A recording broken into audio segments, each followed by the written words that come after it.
We have gone a long way looking for monsters.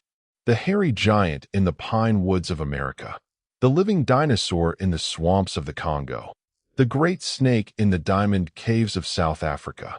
Tonight we come back home, to North America and to the water, to a long, cold, deep lake on the border between the United States and Canada.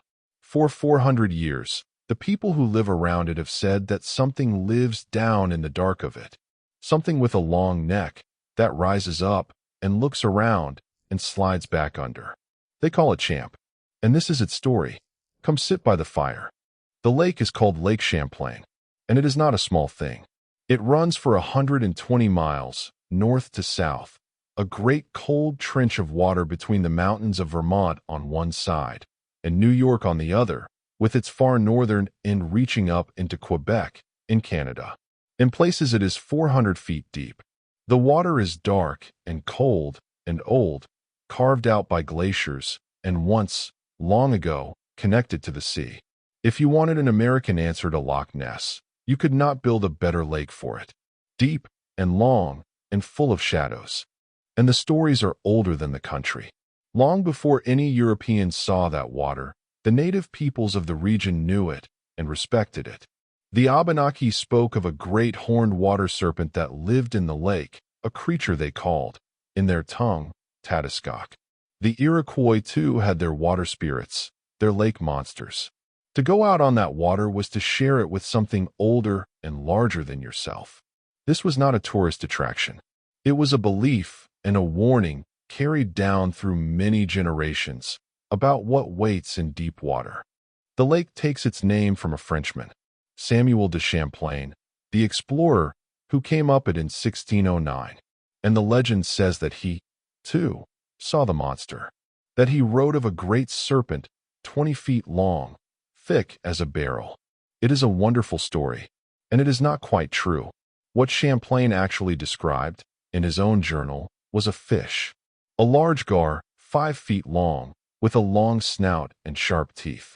The 20-foot monster was added later, by other hands, long after he was dead.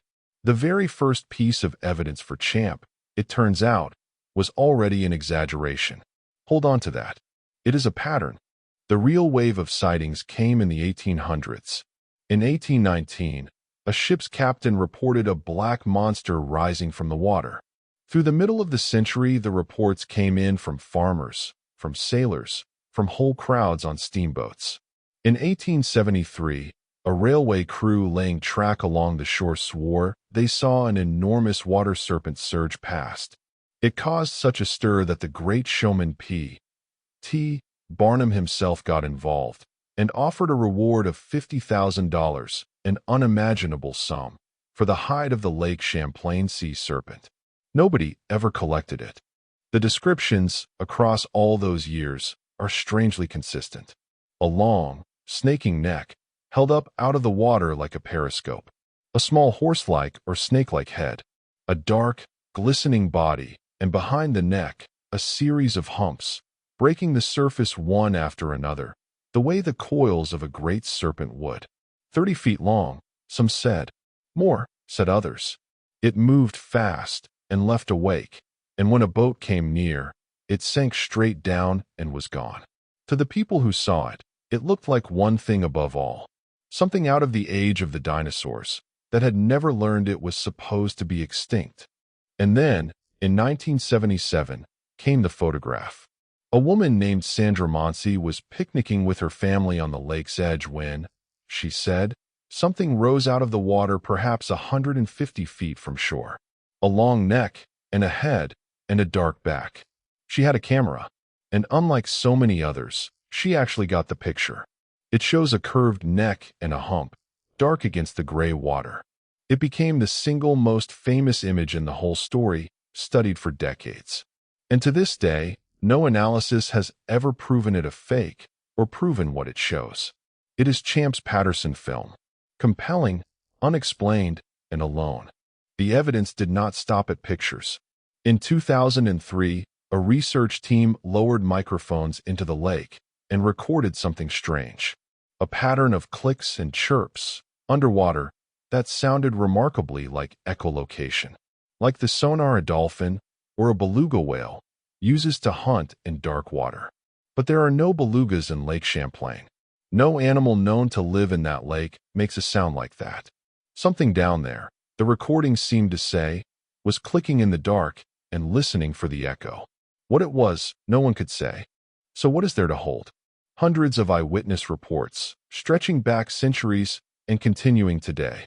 Named witnesses, sober and sincere, who saw the same shape. A famous photograph that has survived every attempt to debunk it. Strange sounds with no known source. And indigenous traditions far older than any of it. It is a serious stack of testimony. And it runs into the same wall every monster in this series has hit. Not one body. Not one bone. Not one tooth. In 400 years, the lake has never given up a single piece of the creature itself.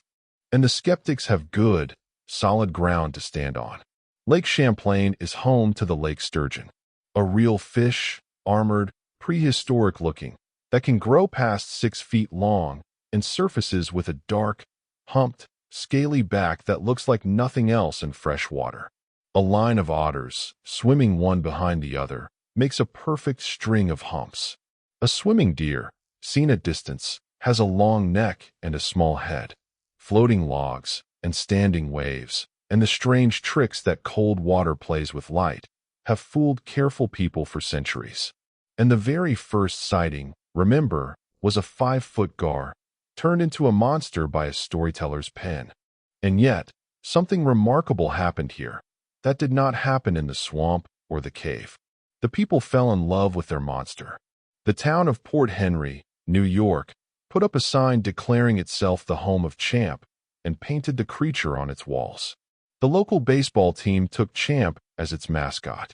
And, most extraordinary of all, both the state of New York and the state of Vermont passed official resolutions, protecting the Lake Champlain monster from any harm. A creature that has never been proven to exist is protected by law in 2 states at once. That is a kind of belief that does not need a body. So the legend holds, because the lake holds it up. Lake Champlain really is that deep, and that cold, and that dark. It really is old enough and strange enough to make a person wonder. Sturgeon really do rise from it looking like something impossible. And every summer, someone standing on that shore at dusk sees a shape out on the gray water, a neck, a hump, awake with no boat, and feels the old, cold certainty that they are not alone on the lake. The water keeps its secrets easily. It only has to stay deep and say nothing. So where does it leave us? Here by the fire. The same place as the giant, and the dinosaur, and the great snake. The evidence points one way. No body, no bones, a famous photo that proves nothing for certain, and honest, ordinary animals more than able to explain what people see. And yet, the lake is 120 miles long and 400 feet deep, and no one has ever seen the bottom of all of it at once. From the woods of America to the swamps and caves of Africa and back to a cold lake on the northern border, it is always the same story. A vast, dark place, a patient old shape in the water, and our deep need for there to be something still out there that we have not yet caught. Sleep well, and stay out of the deep water. This has been the Dark Hearth.